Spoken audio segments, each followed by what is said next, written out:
And good afternoon. You're listening to Ken Hudnall. This is the Ken Hudnall Show.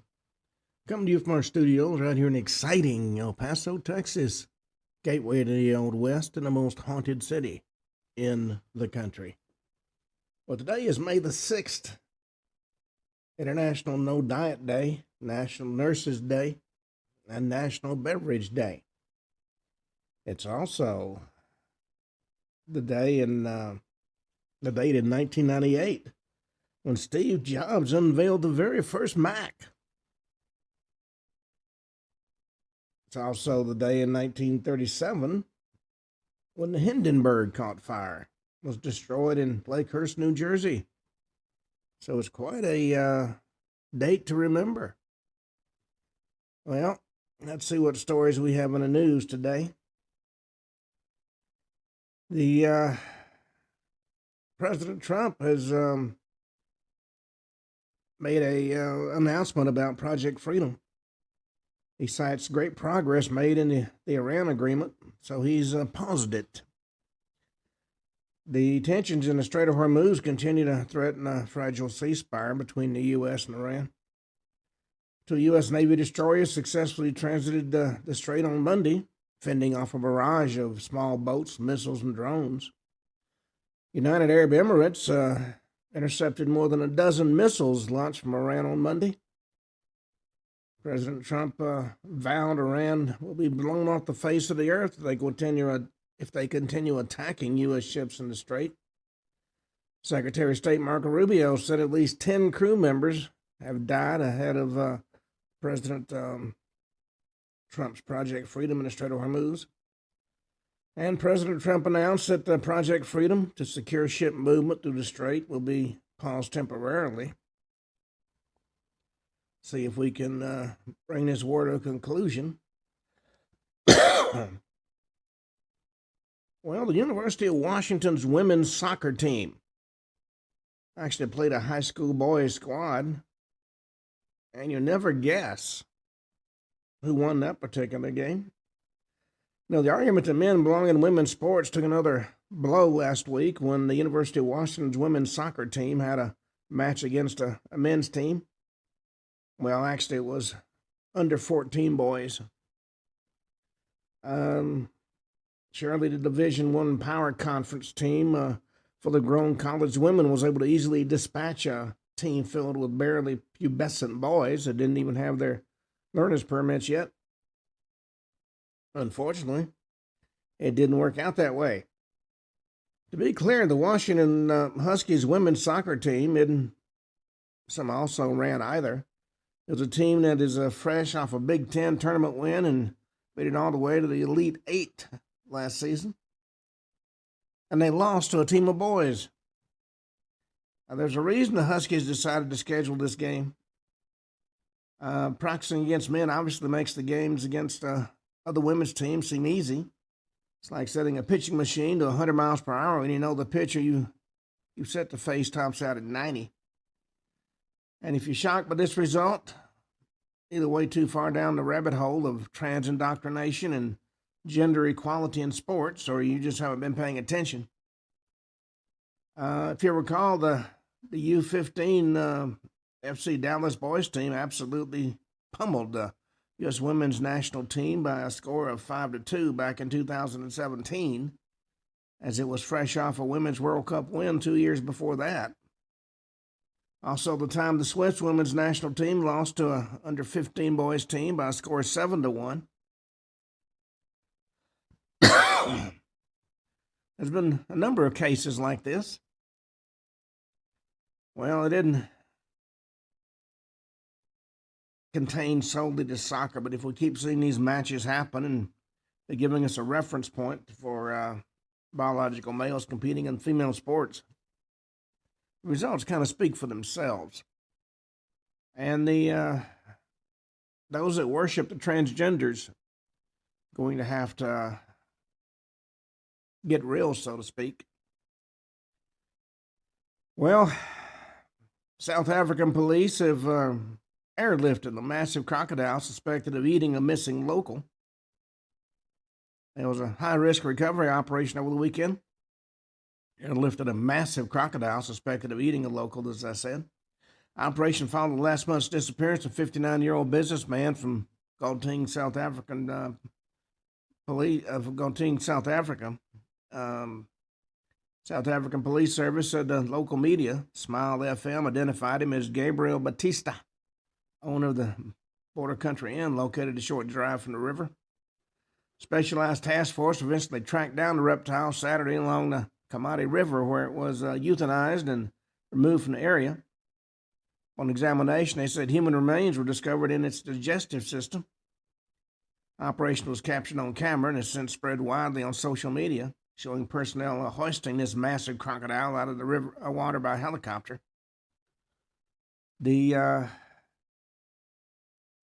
Just as women's teams don't have much of a prayer against men's teams, we don't have much of a prayer against a crocodile either. Well, a family makes a terrifying discovery in the basement after growing suspicious. A Harding University professor and his family in Arkansas discovered a stranger had been living in their basement after noticing items mysteriously going missing from the house.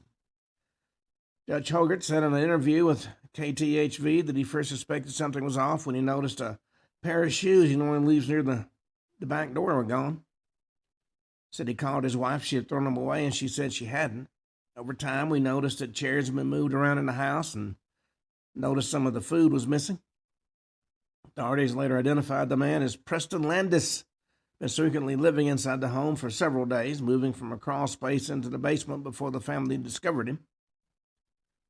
Hogarth and his wife then told their daughter and son-in-law, Cherisi and Mark Gregory. I think they thought they were both going crazy, and he said that doesn't happen at the same time suddenly, according to Cherisi. April 29th, the family began searching the house while Dutch Hogarth was at church when his wife, Sharon Hogarth, entered a storage closet underneath the basement stairs. She went further into the closet. That's when she saw something that really stunned her. Starts to back out and says, there's somebody in there. I see their leg or their jeans or something. Mark Gregory went downstairs to see for himself what was happening as the person in the closet remained silent.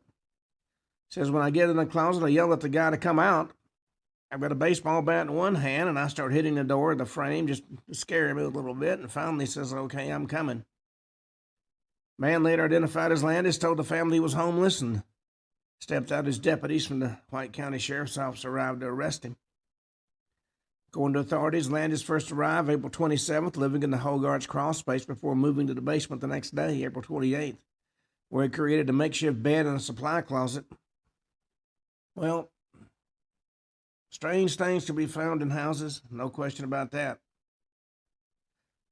Well, interestingly enough, Starbucks has picked Nashville over Seattle for expansion. That's according to a local business reporter.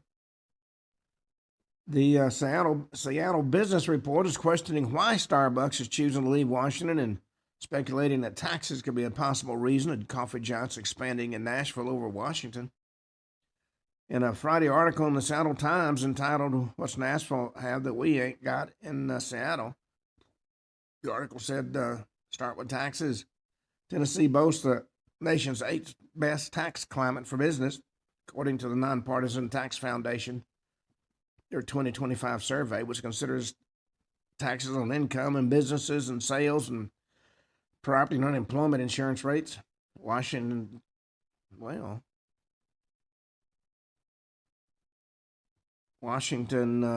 state ranks 45th. Starbucks is appearing to lessen its presence in Seattle, acknowledging in March it would be closing 5 additional stores in that city. That move follows several closures in 2025, according to the Starbucks Reserve Roastery on Capitol Hill. Well, businesses are tired of being taxed into oblivion when you got people like Mandami thinking that if he's got a problem with his budget, just tax him more. People getting tired of that. Well, a Houston restaurateur is suspected of killing his pregnant wife and 2 children before he took his own life. Wealthy restaurateur and former pharmaceutical CEO shot his pregnant wife and 2 children before taking his own life in a suspected triple murder-suicide, according to authorities in Texas. Police and family members confirmed the Houston restaurant owner, Matthew Mitchell, 52, his pregnant wife, Tiny Mitchell, 39, along with her 8-year-old daughter and 4-year-old son, are found dead by a babysitter in their home at about 5:30 p.m. on Monday. Officials said it appears the father killed the wife and the children before he shot himself, according to a report from the local affiliate Fox 26 Houston. 2 children are found dead in their beds. Unclear when the 4 people were killed, according to the Houston fire. Matthew Mitchell served as owner and operator of Traveler's Table, got a bachelor's degree from Emory University and studied in France, Italy, and at Oxford University in England, according to his company's website. After working as a journalist in London, Paris, and New York City, he entered the pharmaceutical industry and led clinical research company Texas Center for Drug Development as president and CEO, according to the site. More than a decade later, he opened up his first restaurant. It's spelled Thy. I think it's Thy Mitchell, who served as co-owner of Traveler's Table and a board member of the Texas Restaurant Association's Houston chapter. Good Lord. Grew up in the city as a first generation of Vietnamese American, according to the website. Well, there's a lot of stress on people these days and people doing strange things. Well, Sherrod Brown has secured the Ohio Democratic nomination, faces GOP's Husted in a key battle for Senate majority. From a longtime Democratic Senator Sherrod Brown of Ohio on Tuesday won his party's 2026 Senate nomination, according to Associated Press. Brown, who served 3 decades in Congress before being defeated for re-election in 2024 by now GOP Senator Bernie Moreno, going to face off in this year's general election with Republican Senator John Husted, Ohio's former lieutenant governor, who was appointed to replace Vice President J.D. Vance. General election winner who filled the final 2 years of Vance's Senate term. Vance, who was elected to the Senate in 2022, stepped down from the chamber after he and President Trump won the 2024 election for president and vice president. Vance traveled to his home state Tuesday morning, stopping at a polling station in Cincinnati to cast a ballot in the primary. The Senate race in Ohio is one of a handful that will decide who Republicans successfully defend their slim majority in the chamber, or Democrats win back control for the first time in 4 years. Well, the Democrats have gone so far out into the sticks with their looniness that hopefully they're not going to get a majority again.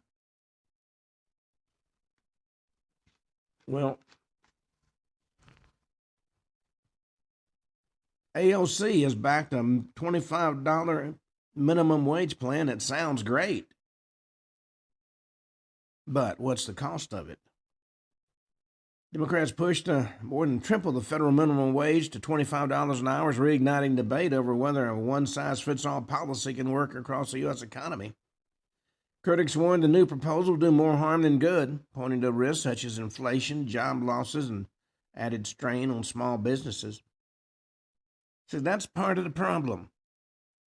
This woman, who claims to be a feisty person from the Bronx, actually grew up in a wealthy enclave, got most of her training as a bartender, and now says, what's the problem with paying folks $25 an hour? Well, the problem is a lot of businesses barely get by paying what they're paying now in wages. Unfortunately, AOC doesn't seem to be even having a nodding acquaintance with reality these days. And yet, people keep putting her back into office. Well, Demi Moore has corrected fans on how to say her name after years of it being mispronounced. She's once again setting the record straight regarding the correct pronunciation of her name. In a viral clip shared by a fan on Instagram, the 63-year-old actress was seen signing autographs and posing for photos as she greeted a group of fans on a sidewalk in New York City. And some fans called out to Demi during the encounter. She clarified how her name is pronounced. She said it's Dummy, she corrected. She had a good attitude about the whole thing. Over her decades-long career in Hollywood, she repeatedly addressed the same mistake about her name. During a 1988 interview with the NBC affiliate KCRA, she corrected TV host Harry Martin when he referred to her by the more common pronunciation of Demi. Martin went on to ask the Ghost star about the origin of her name. She said her parents found it. And she said, "We're fond of it. I think they just pulled it out of a magazine or something." Well,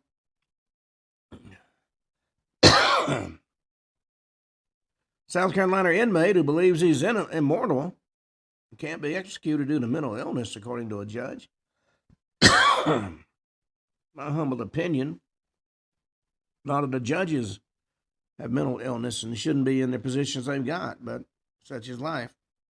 South Carolina inmate convicted of killing a state trooper more than 25 years ago can't be executed due to mental illness, that is, in believing he's immortal, according to a judge.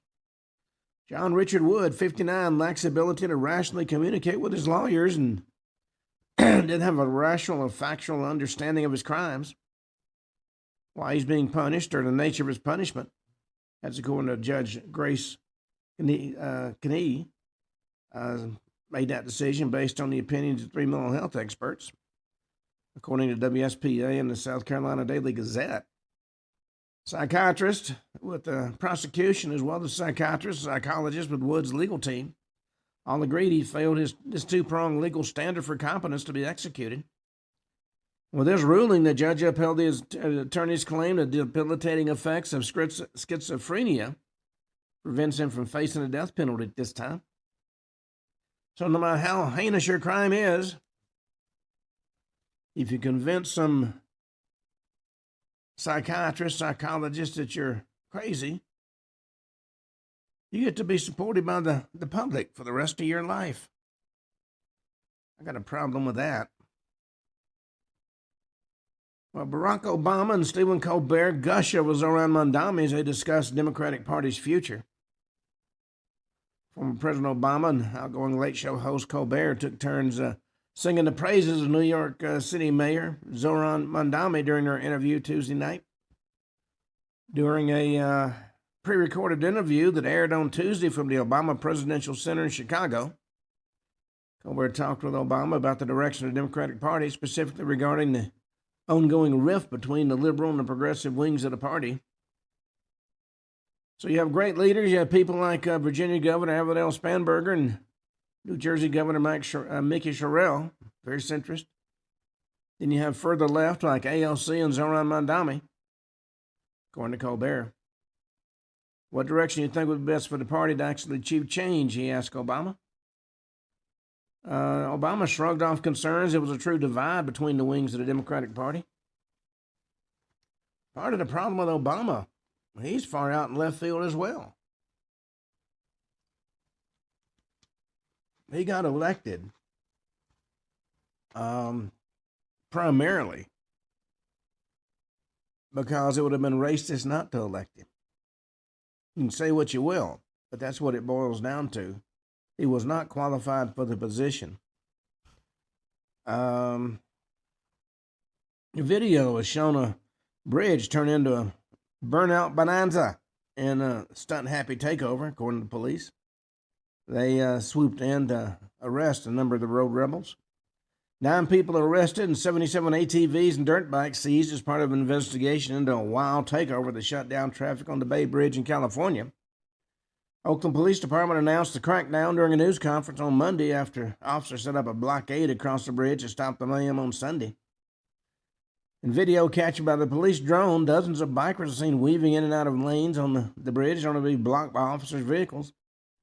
Another portion of the video, law enforcement officers were seen attempting to retrieve somebody who jumped into the water while fleeing police. In a news conference, Oakland Police Chief James Beer said the joint effort allowed for officers to trap bikers riding on the bridge. OPD said in a statement in part on Monday more than 100 officers working alongside regional partners to safely coordinate arrests and vehicle seizures. This recent slew of arrests isn't the first time the city's had to deal with illegal takeovers. San Francisco Police Chief Derek Luth said during the interview that the takeovers have become a regional problem. Said his agency, alongside California Highway Patrol, seized 85 bikes when the bikers tried to take over the bridge back in March. Additionally, last year, San Francisco Police Department seized more than 140 vehicles in relation to takeovers. There's going to be more arrests, and made it away yesterday. We're talking about Sunday. Just expect a knock at your door, and if it warrants and it's legally just, you'll be arrested as well. Well, it's I don't understand the thrill of taking over something like a bridge, but there you go. Well, the bear attack in Yellowstone National Park has left two hikers injured. The bear attack happened Monday on a popular trail just miles from Yellowstone National Park's iconic Old Faithful, prompting officials to close a large part of the park as investigators work to determine what went wrong. The attack happened Monday afternoon on the Mystic Falls Trail, a heavily traveled route near the Midway Geyser Basin. Features a loop to a 70-foot waterfall, according to park officials. Emergency crews with the National Park Service responded quickly after the encounter, which officials described as a single incident involving one or more bears. Authorities have not yet identified the species involved. Park officials temporarily shut down the surrounding area, including multiple trails and backcountry campsites, as the investigation continues. Officials haven't yet released details about the hikers' conditions or whether they were traveling together. The incident marks the first bear attack resulting in injuries in Yellowstone in 2026. The last incident like that occurred in September 2025 when a hiker was injured on a trail northeast of Yellowstone Lake. Bear attacks in Yellowstone are rare despite the popularity of the park, which draws more than 4 million visitors a year. The last fatal attack inside the park occurred in 2015. Well, a Trump-backed crypto firm has accused a billionaire investor of a smear campaign, and they vowed to correct the record in court. World Liberty Financial, a crypto firm started by the Trump and Woodcock families, accusing Justin Sun, a crypto billionaire and one of their investors, of waging a deliberate smear campaign to attack a crypto product he was allegedly betting against. Justin Sun chose to defame World Liberty repeatedly, publicly, and to millions of followers. World Liberty filed this lawsuit as a last resort to correct the record and protect its token holders, its employees, and all its stakeholders, according to Tom Clare, World Liberty Financial's attorney. We're eager to expose the falsity of Sun's statements in court and in public. Well, Justin Sun's the founder of Tron, and during the Token 2049 conference in Singapore on Thursday, October 2nd, 2025, he was pretty vocal. Well, crypto is one thing I made a point to stay away from. Well, on that note, let's turn to our topic for today. Now, we've talked about a lot of odd topics. Well, this particular one we're going to talk about today, by anybody's standard, is strange. We're actually talking about what's allegedly an FBI report that talks about UFOs, of all things. Now, the vastness of space is a dimension that's difficult to understand, even for the most educated human scholars. There are estimations of the number of galaxies and stars and planets that literally boggle the mind. The number of galaxies in the observable universe, that's the part that we can see from Earth, is said to be about 2 trillion. And this number is based on the data from the Hubble Space Telescope and other surveys. Number of stars in the observable universe estimated to be about 1 septillion. Numbers based on multiplying the average number of stars per galaxy by the number of galaxies in the observable universe. But this is just an average. Some galaxies may have fewer or even more stars than others. Number of planets in the observable universe is estimated to be about 10 septillion. A number is based on multiplying the average number of planets per star, which is about 10, by the number of stars in the observable universe. And remember, this is only the part that we can see from Earth.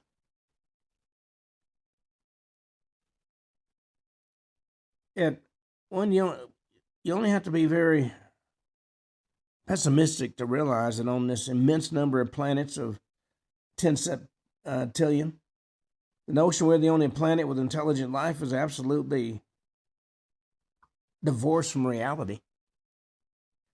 And this is only in this universe. We got evidence that some visitors may have come from alternate universes. I mean, one planet like Venus could be barren here, but in another universe, it could be fertile and full of advanced life. And over the next few shows, we're going to talk about some of the possibilities. You know, those who have come in contact with UFOs or UAPs or whatever you want to call them this week are referred to as contactees. And many of them have reported aliens told them they come from other universes, other dimensions. And these theories support this possibility of transit between their home worlds and from other universes, planets, to this Earth. Now, as I mentioned, there's an FBI report, a somewhat peculiar document that was declassified and made available that states that the origin of the occupants of the UFOs is actually another dimension, not another planet. It's dated July 8th, 1947. And in a letter dated July 8th, 1947. Now, remember, this is also the same period of time as the Roswell crash. But the letter dated July 8th came from an unnamed FBI agent in San Diego to the director of the FBI, J. Edgar Hoover. And in that letter, among the other statements, he said, part of the disc carried crews, others are under remote control. Their mission is peaceful. The visitors contemplate settling on this planet. That's all we need. More undocumented immigrants. The visitors are human-like, but much larger in size than we are. They're not excarnate Earth people, but come from their own world. They don't come from any planet, as we use that word, from another planet that interpenetrates with our own and is not perceptible to us. The bodies of the visitors and the craft automatically materialize on entering the vibratory rate of our dense matter. And the discs possess a type of radiant energy, or a ray, that will easily disintegrate any attacking ship. They re-enter the etheric at will or simply disappear from our vision without a trace. And the region from which they come is not the astral plane, but corresponds to the locus of the talus. If you're a student of esoteric matter, you'll understand those particular terms.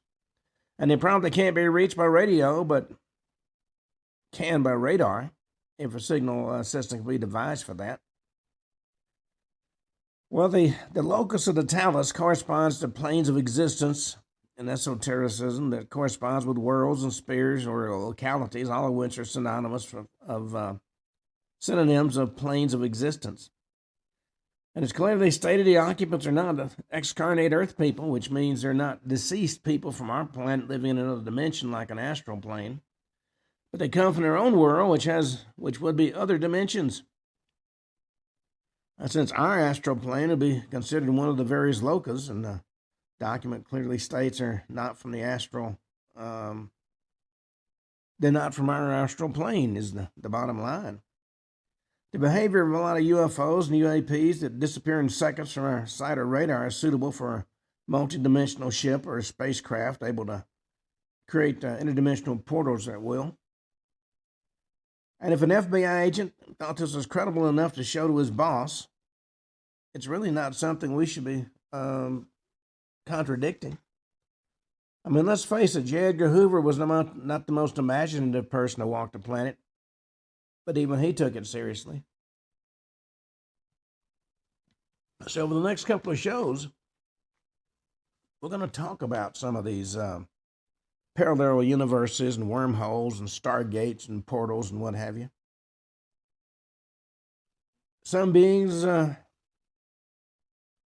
other species, some with diverse appearances, and others undistinguishable appearances from you or me, used to travel from one of the or the other at will.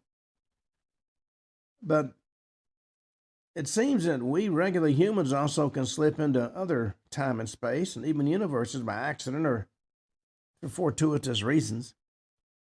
The Mandela effect, and we're going to talk about that in some length, seems to prove the results of time travel, manipulation, or memories from other universes from which we may have accidentally jumped. We're going to talk about cases and theories that support it according to our current understanding, giving extensive examples for people who are not experts or initiated in advanced physics. Now, there have been photos that I've been shown that, based on what's in them, were taken years in the past. But some of the people in them had things that you and I would recognize, such as cell phones. Well, cell phones were not really a thing prior to the year 2000. And yet I saw a picture from the 40s that had what appeared at first glance to be a cell phone. Well, let's talk about artificial portals. We've referred to them as Stargates. Portals and Stargates are said to be systems that allow beings to travel instantly to and from enormous distances and from the Earth where the portal or Stargate is placed. Well, before we get far into this discussion, we need to come up with a couple of definitions, I guess. Stargates are often portrayed as instantaneous transport mechanisms allegedly made by advanced beings, either extraterrestrial, interterrestrial, or ancient civilizations no longer exist today. Going through one of these is like stepping into a cosmic elevator. Push a button and voila, you arrive at your destination light years away, almost immediately. Well, contrast with this, under special conditions, naturally occurring energy patterns and Earth's own telluric forces sometimes form what we categorize as portals. Natural transversable wormholes that lead to 2 points in space or time. Even other dimensions, like from our to the next one above us. These don't require high-tech construction. They rather spontaneously blink into existence given specific conditions that are unknown to us in the present. May be easily detected by the fourth density beings, extraterrestrial or interterrestrials. At a basic level, stargates and portals are conceptually similar to wormholes, acting as shortcuts through space and time. The difference? While wormholes remain debated theoretical constructs for some enthusiasts, stargates and portals carry notions of advanced technology crafted by civilizations much more technologically superior to ours, or naturally occurring phenomena that harness the very energy patterns of the planet. Consider this, if you will. You're standing in front of an enormous circle made from materials unknown to current science. Suddenly the center ripples like a stone being dropped into a pond, and an image materializes. You're looking at another location far, far away, maybe even another time or dimension entirely. Just one step could take you there instantly, avoiding the bothersome constraints of traditional distance travel or timelines. Sounds like something straight out of a sci-fi TV show. Essentially, your tryst with a Stargate, or portal in common parlance, is exactly what I discussed. You're looking at something far, far away, and you step across a certain line, and there you are. Maybe you've heard about this on whispered online forums or hushed down conspiracy corners. Tales spun from these so-called travel machines. Some say they've been created by extraterrestrial entities, kindred spirits looking over us from far beyond our visible universe. Others reckon they're ancient constructs left behind by civilizations that are extinct now, but once had capabilities far beyond ours. And then others have the belief in naturally occurring portals pulsating invisibly within the Earth's grasp, awaiting discovery. Regardless of their speculated origin, All theories harmonize on one common detail. They function as leading-edge conduits able to translocate beings and spaceships or materials instantaneously across vast cosmic voids, separating galaxies or linking multiple dimensions. It's very similar to what you might refer to as a cosmic elevator. A lot of ancient texts and legends around the world whisper about strange doorways leading to somewhere outlandish. Mythology geeks might remind you of the Bifrost, that shimmering rainbow bridge that the Norse gods used for commuting between realms of existence in a snap. But put it very simply, it was less like a bridge and more like an interdimensional portal shortcutting vast cosmic distances, sort of like our modern Stargate concept. If you remember, Thor and Zeus and Odin and all the other gods used to cross the bridge to go from their home world to Earth. Fast forward to today, and suddenly we have this blooming idea of actual Stargates popping up around us like dandelions in springtime. And it's fair to say that popular culture gave birth to this modern resurgence of such theories. A lot of credit, of course, goes to sci-fi movies or literature fans stewing over interstellar travel ideas. But these just not popped up out of nowhere. Many sources point to these secret doors that lead to distant places and other realms, be it in the same physical world or in another world. Time and dimensions like portals for a fourth dimension Earth that many around the world already have experienced. There was a Frenchman named Jacques Bourget who wrote a book called Secret Doors of the Earth.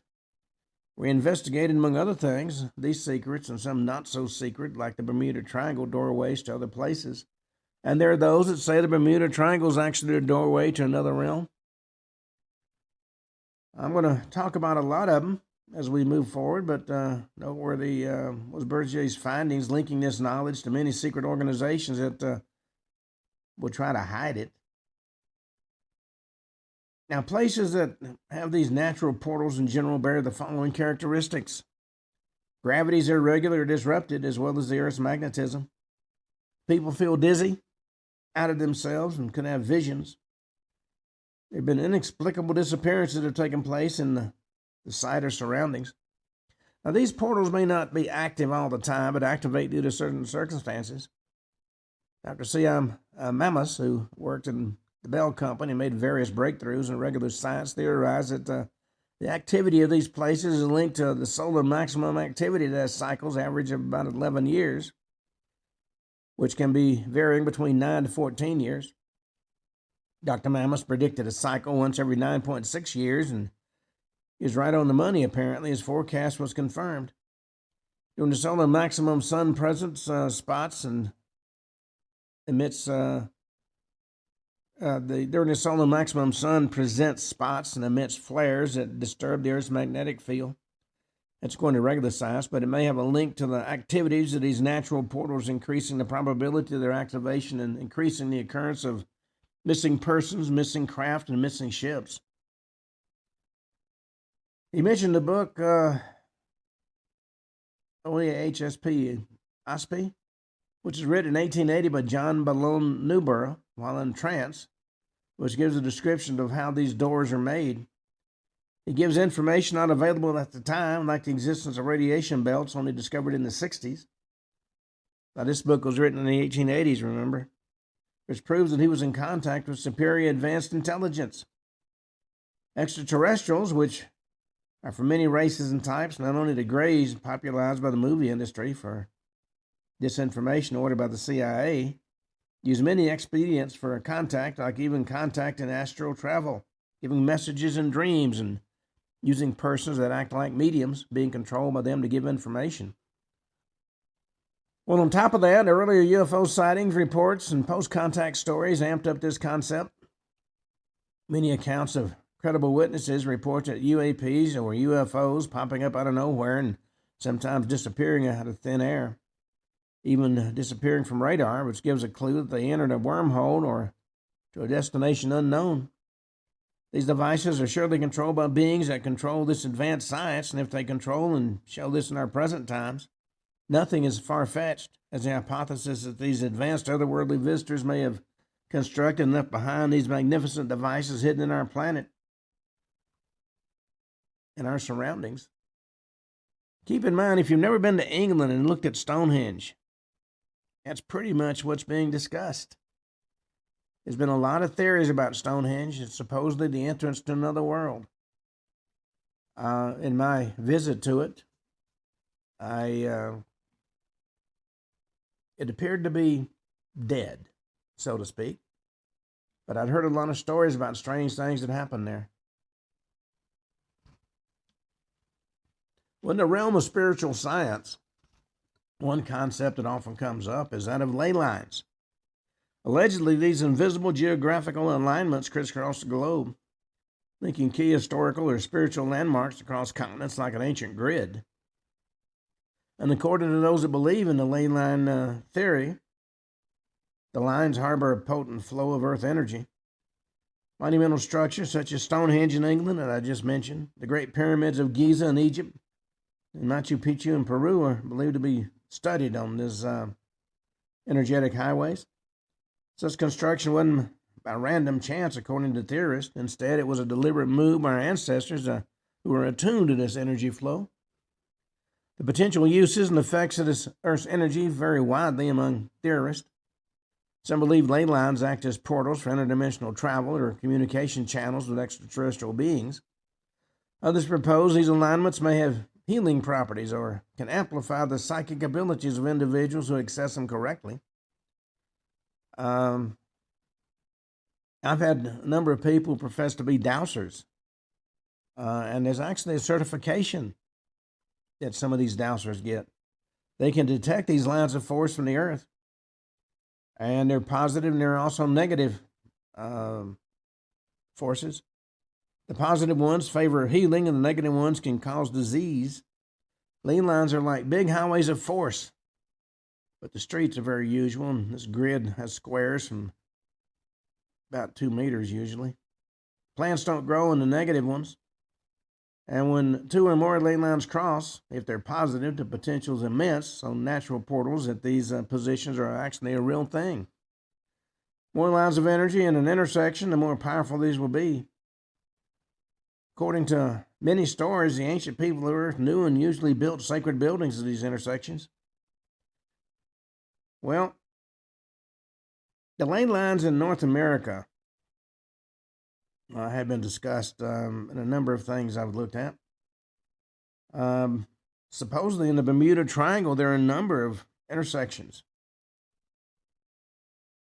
A huge intersection of ley lines is in Egypt, near the Great Pyramid.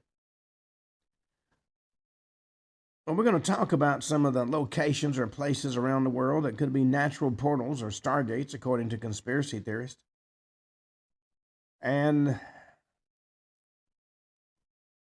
if you have an interest in the Stargate theory, I recommend you watch the TV series Stargate SG-1 or Stargate Atlantis. That's pretty much what we're talking about. But among these locations, we got the Bermuda Triangle, also known as the Devil's Triangle. It's shrouded in an enigma that's been captivating humans for decades. Spanning from Miami and Puerto Rico and Bermuda, it's a patch of ocean where ships and planes have disappeared without a trace for decades. One of the earliest and most famous cases of a ship vanishing in this area was the USS Cyclops, Navy cargo ship that disappeared in March 1918 along with its 309 crew members and passengers.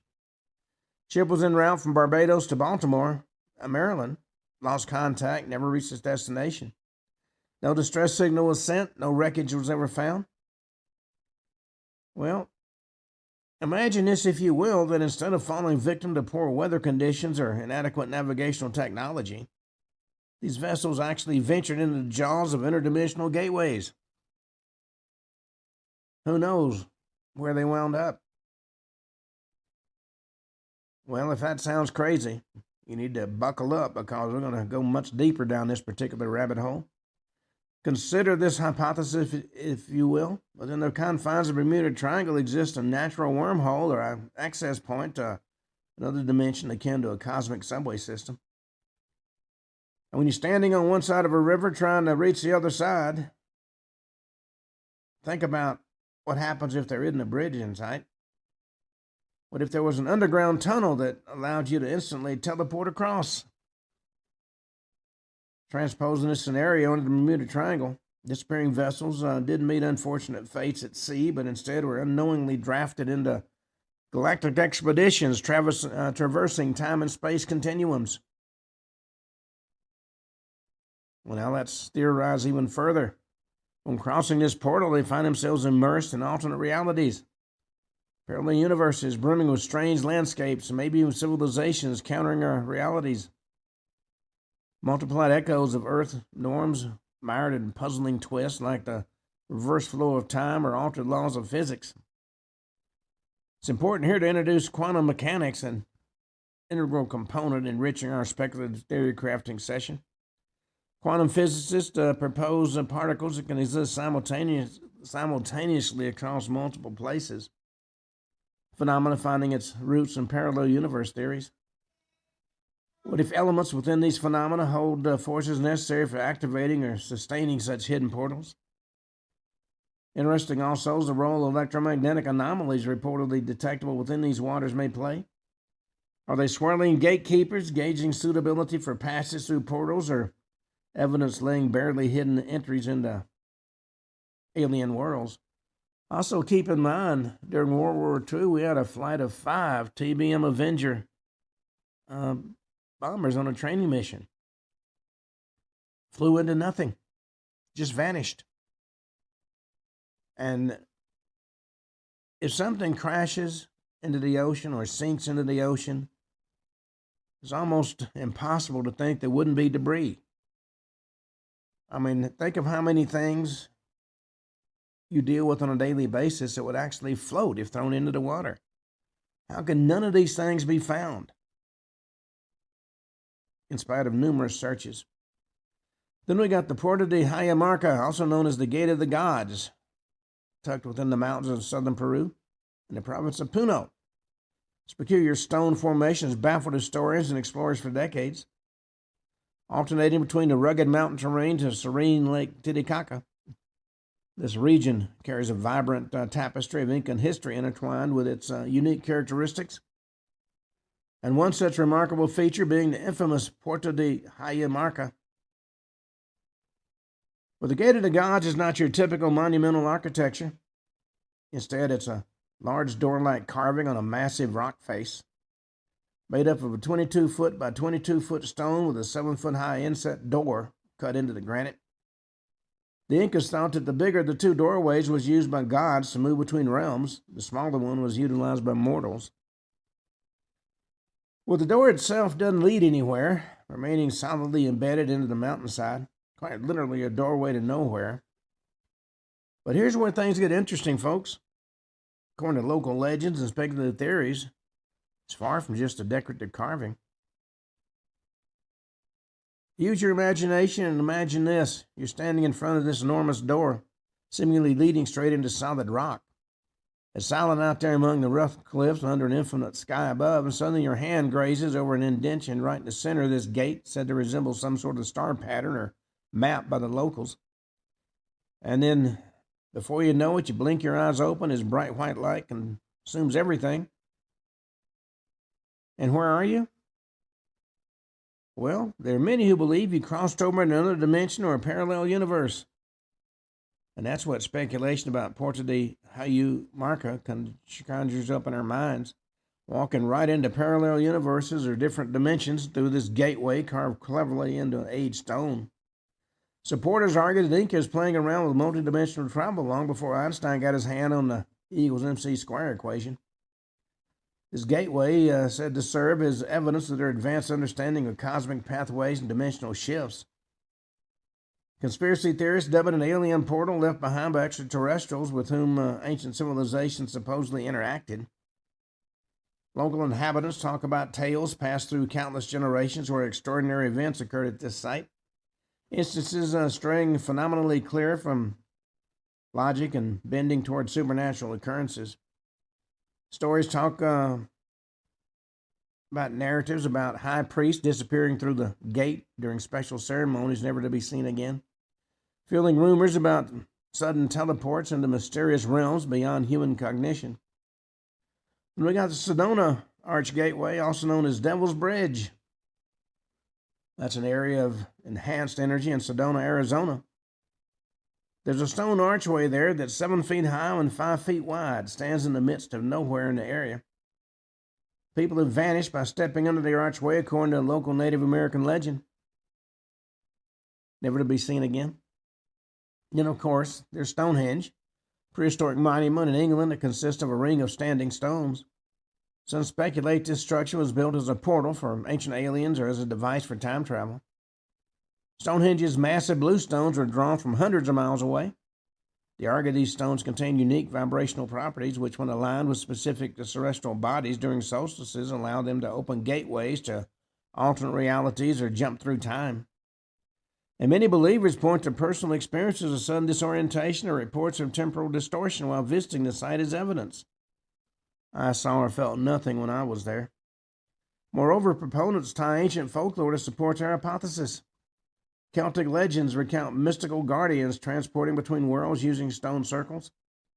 Add plentiful contemporary UFO sightings near Stonehenge and its alignment with global ley lines and mysterious energy paths connecting historical places. Paints a picture of otherworldly leg gates, starts to seem a little less absurd. Then we got Abu Ghraib, also known as the Crow's Nest, located near the Great Pyramid of Giza. It's a prominent Stargate in Egypt. It was constructed about 2400 BC as a temple to the deity Ra and formerly stood about 15 feet tall. It's stated it could use peculiar vibrations and earth energies to directly speak with sacred spirits or creatures who visited Earth on occasion, maybe through the Abu Ghraib itself, turning it into a Stargate, don't you know? Some visitors report experiencing temporal distortions at Abu Ghraib, sense of lost time or feeling hours passing in what seemed like minutes. One infamous rumor talks about stones with unusually high vibration frequencies found around Abu Ghraib. Extraordinary clues that hint that the energies of the place are not mundane.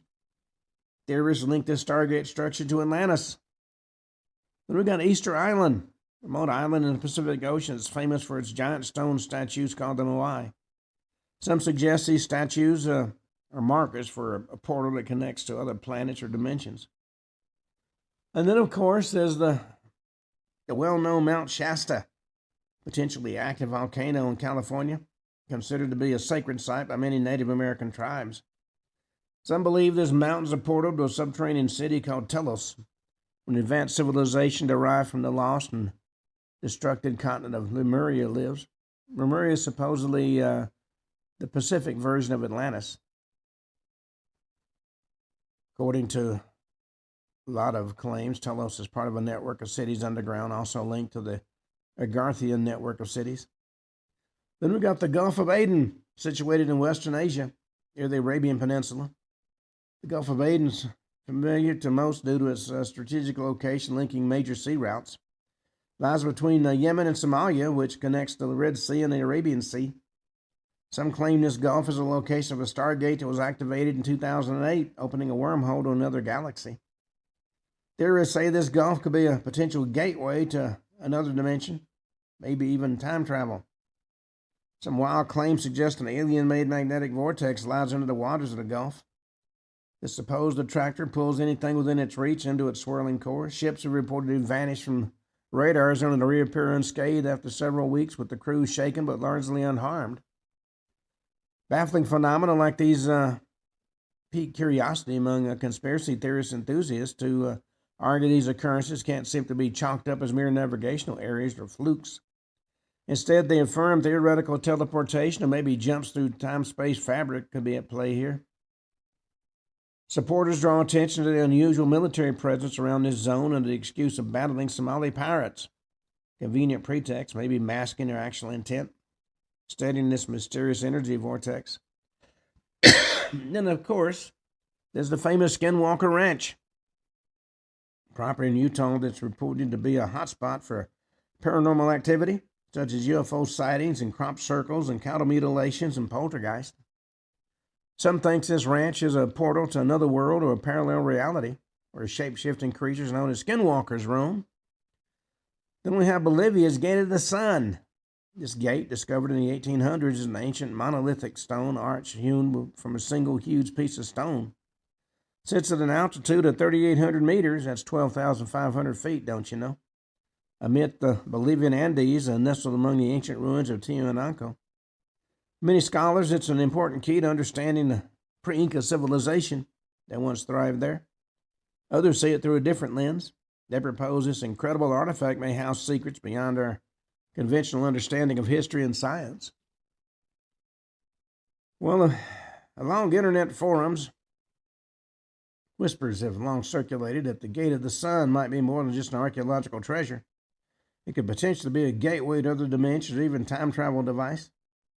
People often point out strange symbols etched across the gate, geometric patterns along with human-like beings and winged effigies, as depictions of interstellar navigation or allegorical maps leading to alternate realities hidden from our view.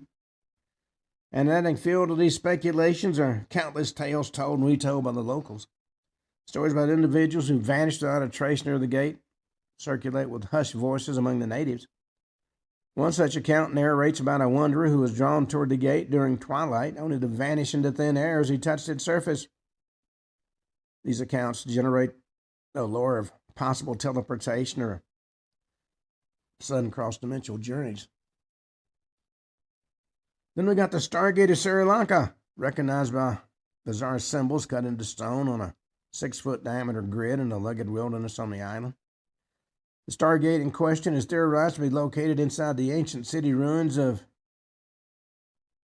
Anuradhapura,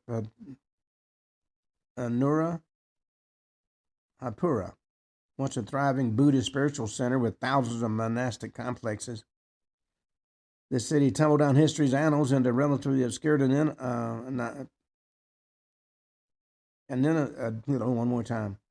anonymity.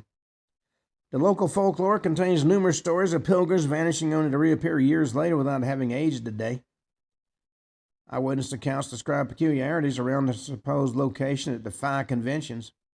Misplaced shadows despite obvious light sources, unexplainable blank spots on GPS maps, even cases of digital watches malfunctioning, among others. There are two ancient Sumerian stargates. One's located in Eridu, believed to have been the earliest city in southern Mesopotamia. Some theorists boldly suggest that beneath these ruins is a hibernating stargate, waiting patiently for its archaeological discovery or reactivation. According to a researcher by the name of Elizabeth Vague, this stargate is referred to as the Pit of the Abyss in chapter 9 of the book of Revelations. And of course, there are numerous accounts and legends that seem to hint at something extraordinary lurking beneath the Eridu's sand-laden layers. These tales talk about individuals mysteriously disappearing without a trace, almost as if swallowed up by the earth, close to where the Stargate lies. Then we have Nasiriyah, where conspiracy theorists hinted another ancient ziggurat's existence, reportedly sheltering yet another Stargate from view. After it was found in the 1920s, the Nazis spent a lot of time and money investigating it throughout World War II. Some believe that the Anglo-Iraqi War of 1941 was begun to control and exploit this Stargate hidden there. Some think Saddam Hussein relocated the Stargate to a tunnel beneath his palace in Baghdad, and that the true motive for the 2003 Iraqi War was for the U.S. military to grab the Stargate for its own reasons. This palace is presently at the heart of the American Green Zone in Baghdad. Well, on that note, we come to the end of today's show. We'll be back and talk about more parallel universes and wormholes and stargates tomorrow. Until then, this is Ken Hudnall for the Ken Hudnall Show, saying have a truly great evening.